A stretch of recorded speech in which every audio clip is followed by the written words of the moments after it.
메시지 47번 개요조감.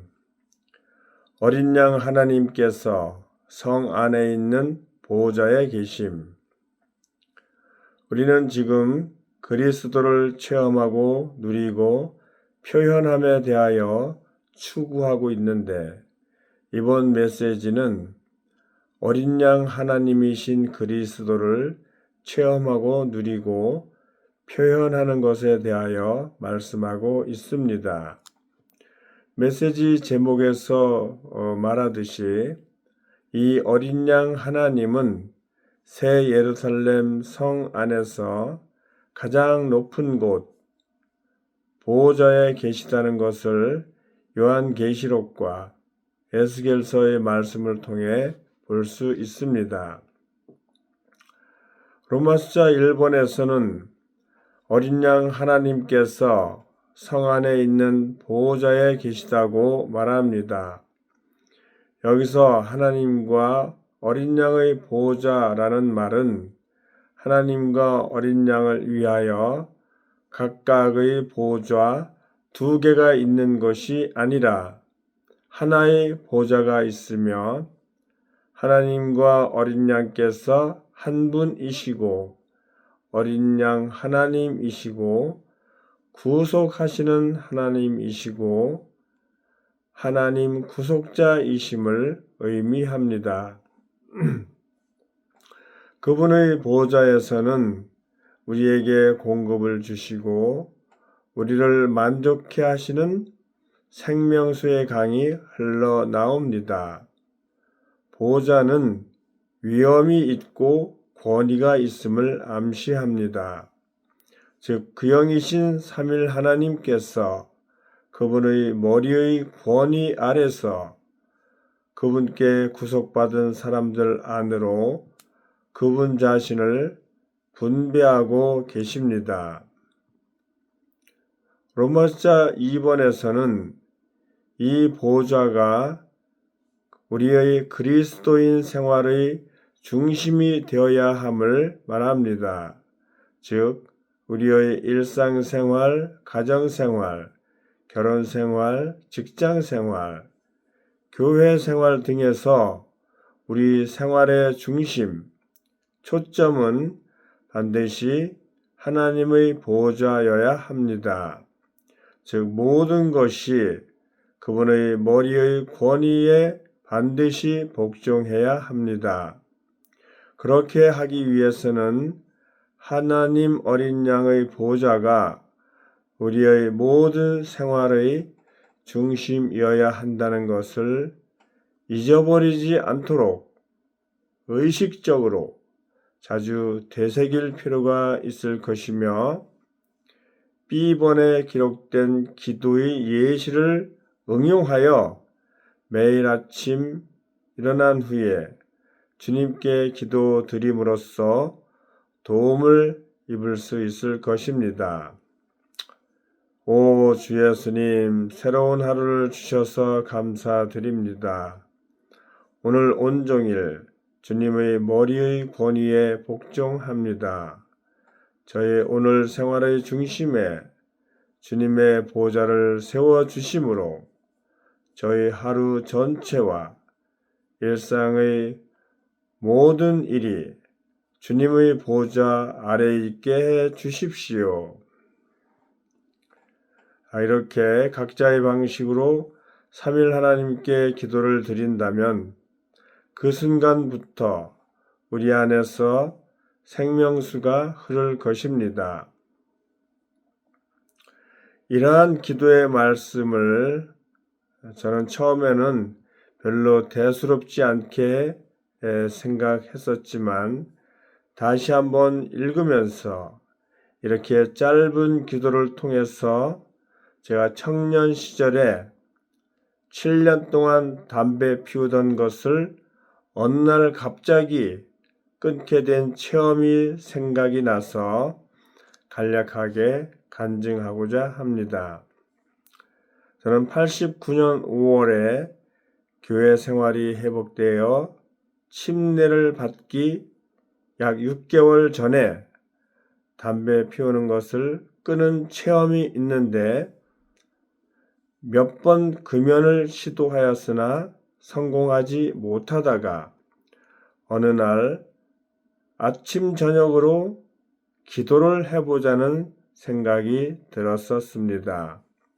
그래서 아침에 출근하기 전에 무릎을 꿇고 짧은 기도를 하였습니다.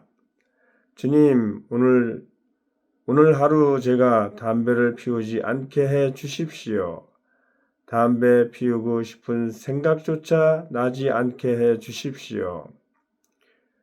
저녁에 집에 와서 주님께 감사 기도를 드릴 수 있게 해 주십시오. 라고 기도했습니다. 그랬더니 정말 하루 종일 담배를 피우지도 않게 되었고, 담배 피우고 싶은 생각도 나지 않는 것이었습니다. 그래서 신기하기도 하고 기쁜 마음으로 그날 잠자리에 들기 전에 주님을 향해 무릎을 꿇고 기도하였습니다. 주님 감사합니다. 오늘 담배를 피우지 않게 해주시고 담배 피우고 싶은 마음도 생기지 않게 해주셔서 감사드립니다. 내일도 담배를 피우지 않도록 도와주십시오. 그리고 다음날 아침에 출근하기 전에 역시 동일하게 간단한 기도를 하였습니다. 이렇게 일주일 동안 달력에 체크를 해가면서 아침 저녁으로 기도를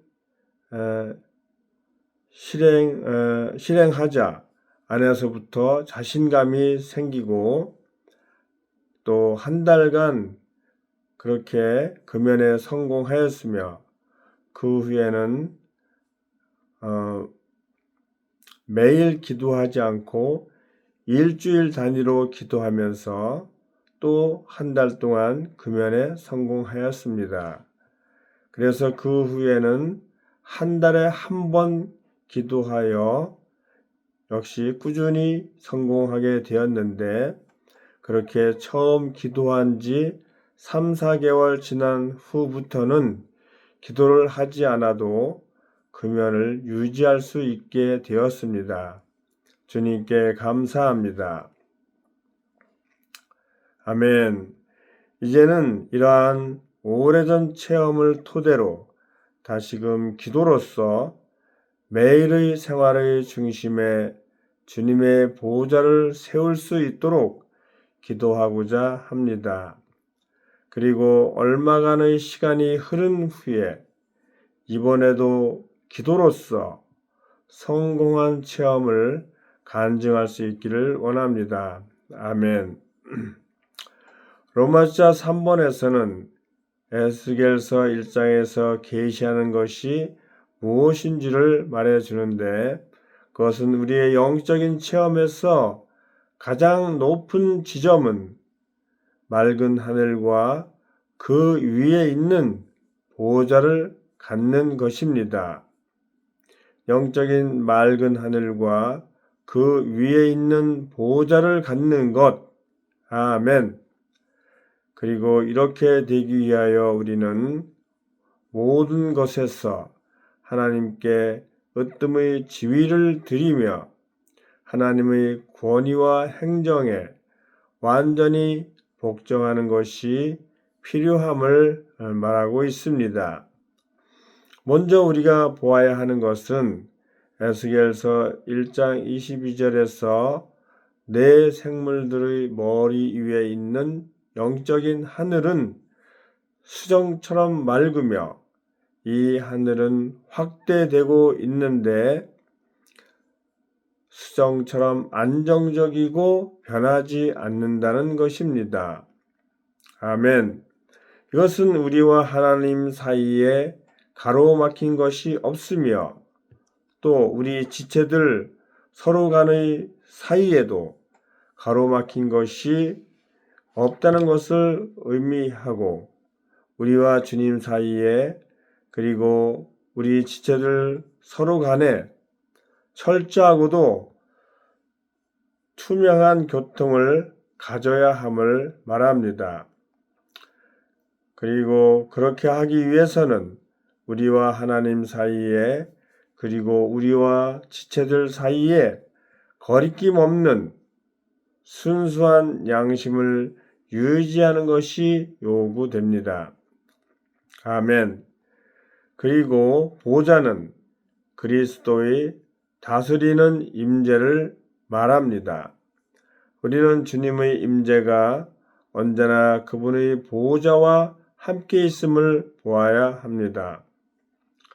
그리고 주님의 보좌는 셋째 하늘에 있을 뿐만 아니라 우리 영 안에도 있습니다.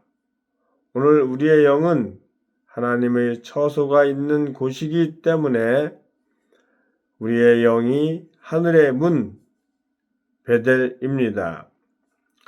여기서 그리스도는 사다리로서 땅에 있는 사람들인 우리를 하늘로 연결하시고 또한 하늘을 우리에게로 이끄십니다. 따라서 우리가 우리의 영으로 돌이킬 때마다 하늘의 문을 통과해 들어가 하늘에 속한 사다리이신 그리스도를 통하여 하늘에 있는 은혜의 보좌를 접촉할 수 있습니다. 다시 말하자면 수정처럼 맑은 창공 위의 보좌가 의미하는 것은 우리의 그리스도인 생활과 교회 생활에 맑은 하늘이 있을 때마다 우리가 보좌의 다스림 아래 있게 된다는 것을 가리킵니다. 로마서 4번에서 에스겔서 1장의 보좌에 계신 분은 사람처럼 보이지만 여호와의 영광의 모습이 있음을 계시하는데, 이것은 보좌에 앉아 계신 분이 하나님이시자 사람이시며 이분은 하나님 사람, 곧 하나님과 사람이 연합되신 예수 그리스도임을 말합니다. 예수 그리스도는 완전한 하나님이셨고 육체 되심을 통해 온전한 사람이 되셨습니다. 하늘에 계신 하나님은 사람 안에 그분 자신을 일에 넣으심으로써 이 땅에서 그분을 표현할 사람을 얻기를 원하십니다. 뿐만 아니라 하나님은 사람이 보호자에 앉기를 원하십니다. 개척자이자 선구자이신 예수님은 영광 안으로 들어가는 길을 여시고 보호자에 앉으셨으며 그분의 많은 형제들인 우리를 보호자로 이끄십니다. 세상에서도 어떤 기업체의 창업자는 자신의 자녀들에게 그 기업체를 물려주어 보호자에 앉히고 싶어 합니다. 그리고 기업체를 잘 운영할 수 있도록 일정 기간 동안 경영 수업을 시킵니다. 하나님의 의도는 우리를 보호자로 데려가시는 것이며 하나님의 갈망은 우리를 보호자의 사람들로 만드시는 것입니다. 하지만 우리는 우리 자신의 현재 상태를 하나님의 의도에 비추어 고려해 볼 필요가 있는데, 우리가 아직 부주의하고 느슨하여 보호자에 앉을 준비가 덜 된 것은 아닌지 돌아보기를 원하며 앞서가신 주님을 따라 보호자를 향해 나아가기 원합니다. 로마서 5번에서 에스겔서 1장은 보호자에 계신 사람의 모습에 두 방면이 있다고 말하는데, 상반신의 모습은 호박금이고 하반신의 모습은 불의 모습이라고 하였습니다. 호박금은 예전 번역에서는 단쇠, 즉 달아오른 금속인데 금과 은의 합금을 말합니다. 우리말 사전에는 호박금이 안 나오지만 영어 사전에서는 일렉트럼을 호박금으로 표기하며 고대의 화폐로 쓰인 금과 은의 합금이라고 설명하고 있습니다. 보석 중에 호박이 있는데 그 호박 보석처럼 노란색을 띤 금과 은의 합금이라고 이해하면 되겠습니다. 금은 하나님의 본성을 상징하고 은은 구속을 상징합니다. 그러므로 호박금은 어린 양 하나님, 구속하시는 하나님을 상징합니다. 하나님은 우리가 그분을 호박금으로 얻기를 원하십니다. 그렇게 하기 위해서는 우리 안에 있는 부정적인 모든 것이 태워버리는 불이신 주님에 의해 태워질 필요가 있습니다. 우리에게 어떤 사람이나 상황이나 일들로 인해 고통스러운 일이 발생할 때 혹시 그것이 하나님이 우리 안에 호박금을 산출하시기 위한 과정은 아닌지 돌이켜 보기를 원합니다. 로마서 6번에서 에스겔서 1장은 보좌에 앉아 계신 사람 주위에 있는 빛나는 광채인 무지개가 있음을 보여주며 이 무지개는 보좌에 계신 주님 주위에 있는 광채의 영광을 상징한다고 말합니다. 노아 시대에 처음 등장한 무지개는 하나님께서 다시는 홍수로 인류를 멸망시키지 않으시겠다는 의미이며 하나님의 신실하심을 보여주는 표시입니다. 또한 새 예루살렘의 기초는 무지개의 모습을 지니는데 우리는 새 예루살렘에서 하나님의 의와 거룩함과 영광의 빛나는 광채를 반사하는 무지개가 될 것이며 하나님께서 의로우시고 신실하시다는 것을 영원토록 증언할 것입니다. 에스겔서 1장에 묘사된 것처럼 그리스도인의 생활과 교회 생활은 이러한 무지개로 완결되며 그때에 하나님의 영원한 계획이 성취될 것입니다. 아멘. 마치겠습니다.